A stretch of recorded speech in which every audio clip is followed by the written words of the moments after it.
nama je utakmica koja na neki način zatvara jedan ciklus teških gostovanja, gustog kalendara i ima posebnu važnost za nas iz više razloga, pre svega zbog toga što je pred nama reprezentativna pauza i rezultat i igra i Subotice će nam kreirati raspoloženje u naredne 2 nedelje. To nije ni malo nevažno za nas, jer se mi nalazimo u fazi rada, gde negde jedva čekamo mali prostor za trening, za rad i za napredak u nekom drugom smislu. Ovako smo u ritmu utakmice svaka 3 dana, gotovo da nismo imali vremena za trening. A opet s druge strane, dosta reči je bilo i o tom povratku Zvezde na prvo mesto posle 2 godine pauze i s te strane je ova utakmica posebno bitna za nas, jer će pokazati koliko smo ostali hladne glave i koliko smo mirni, skoncentrisani na teren, a to je negde moj bio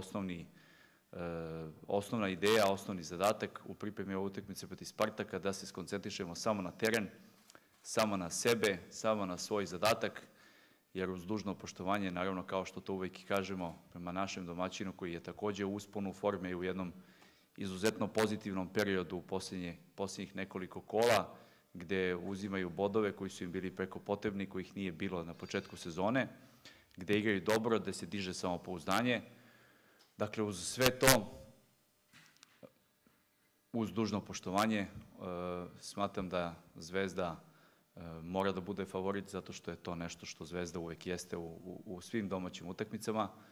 i mi ćemo se truditi da potpuno mirno, skoncentrisano, hladne glave opravdamo tu ulogu i da uz dobru igru zabeležimo bodove koji će nas učvrstiti na prvom mestu i koji će nam negde obezbediti mir i jednu dobru atmosferu